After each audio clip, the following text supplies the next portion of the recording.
Hello, welcome. We're in Advanced Algebra 2. We are working on the second learning target still, and today, little hodgepodge of topics. None of them are drastically exciting, but together it makes kind of a full set of notes.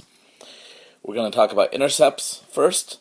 This is an idea that you should be fairly familiar with from your days of graphing lines, up, down, left, right in Algebra 1. Intercept is a spot where your graph is going to cross an axis. And we're going to write them as points now. I'm not sure what your Algebra 1 experience was, but we're going to write all intercepts as points. And since it's crossing an axis, it's always going to be something, 0. That would be in the case of an x-intercept, or 0, something. That's in the case of a y-intercept. That's really all that's worth saying about it. We're going to move on. You'll see examples. You'll be like, oh yeah, look at that. That's a point on an axis. Lines of symmetry. This is a line where you could potentially fold the graph of a function over itself. Since we're talking about this with respect to functions, which have to pass the vertical line test, we haven't said that yet this year, but it's still true. These lines of symmetry are always going to be vertical lines. So in geometry, when you were talking about shapes and aren't these things pretty, and you've got kites and rhombuses and trapezoids, etc., your lines of symmetry might have been all over the place. But here we have specific graphs of functions, relations from x to y, unique relations from x to y, which is what makes them a function. Then the line of symmetry has to be a vertical line, because it just always will be. So it's going to be in the format x equals some number. And again, it's not terribly exciting. We'll see it in process. So let's do a couple examples. Okay, we're going to build in some practice on the graph shifts and the stretches and the flips along the way. Here we have a square root graph, but this square root graph is moved right 3. This square root graph, is also moved down 2. So we know this graph is moved right 3 and down 2. That might be obvious in your head, both why that happened, great, and then how to make that happen is another question, which might be easy for you, but it might not be, at least not at first. So humor me, please, as I show you. Now here's a normal square root graph, just a plain square root graph. You have that in your notes from before. It's just, hey, look at that. I'm a square root graph. Now to move it right 3 and down 2 means the points go down there. So each of the points originally is moved right 3 and, yes, down 2. So it moves over there. Now the questions at the bottom are about our moved graph, so I'm going to go ahead and erase the original. That's our graph. The intercepts. Well, this one doesn't have a y-intercept, but it does cross the x-axis over there at, what, 7? Oops, that's a 7. That's embarrassing as I'll get up. So 7, as I was saying. It crosses at 7. 7, 0.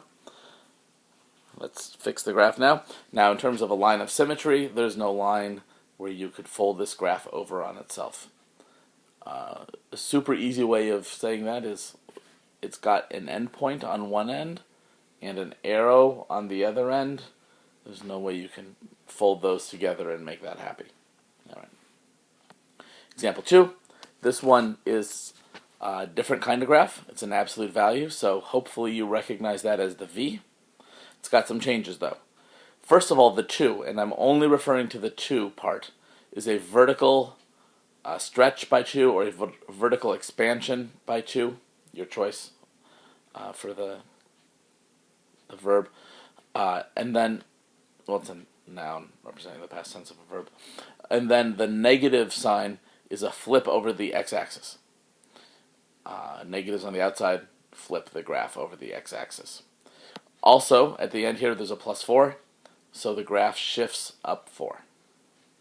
This graph begins as an absolute value of v, something you may not have known before our class, but probably isn't terribly uncomfortable at this point.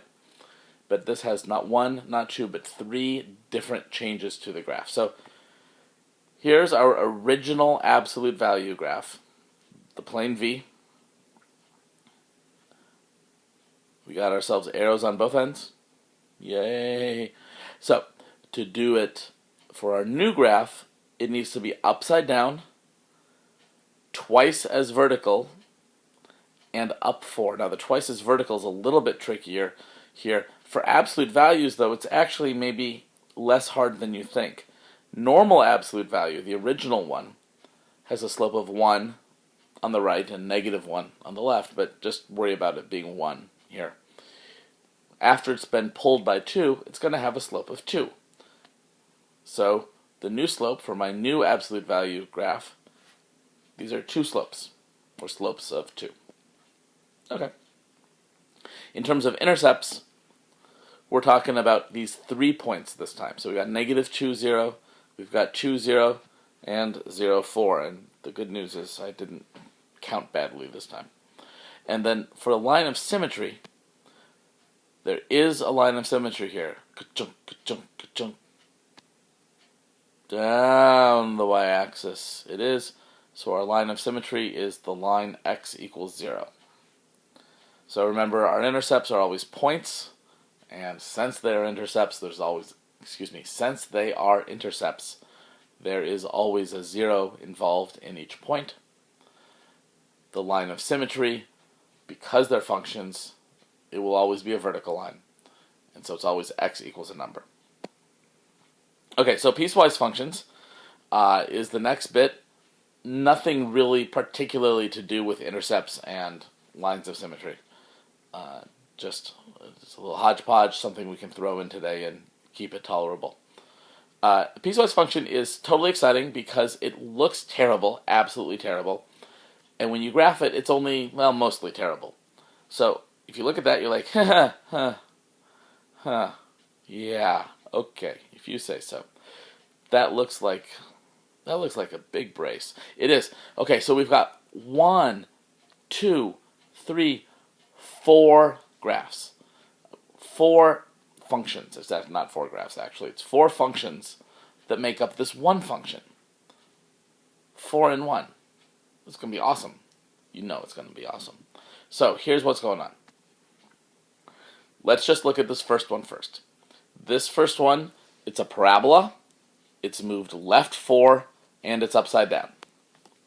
So here we have a parabola that's been moved left 4 and upside down.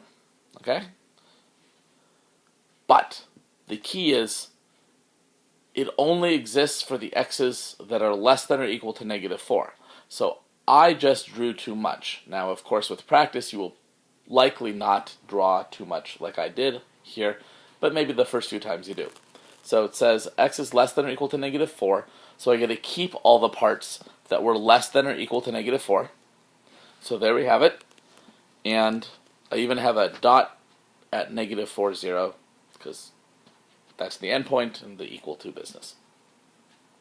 Arrow on the left, because the domain of this piece does go all the way to -infinity, or perhaps more precisely, it comes all the way from -infinity. So we're done with the first piece.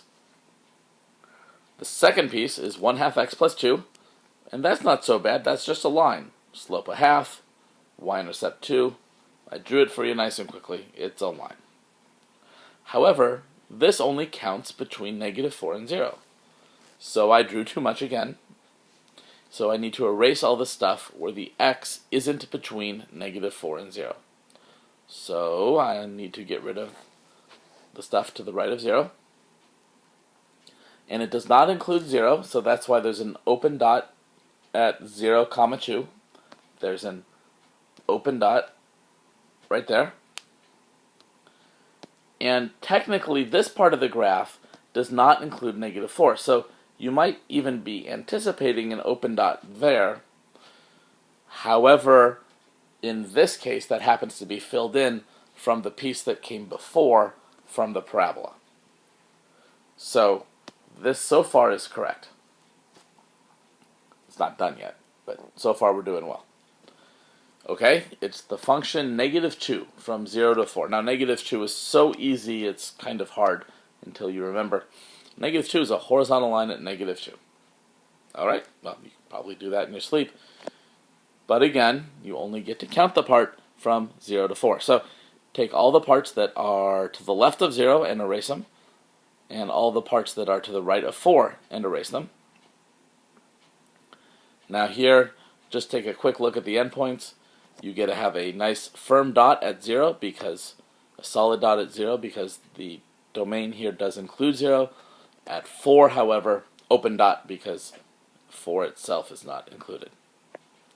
Finally, negative absolute value x minus 6 for all the x's 4 and above. Okay, so absolute value x is the v thing. Negative flips it upside down, also to the right 6. So here's the v thing, to the right 6 and upside down. However, I only get to keep the parts that are 4 and above. So there we have it. Notice here I ended up filling in the open dot I had just a few seconds ago. The open dot isn't an admonition. It's not a rule against it being there. It's just saying it isn't there. And that happened at on the negative 2.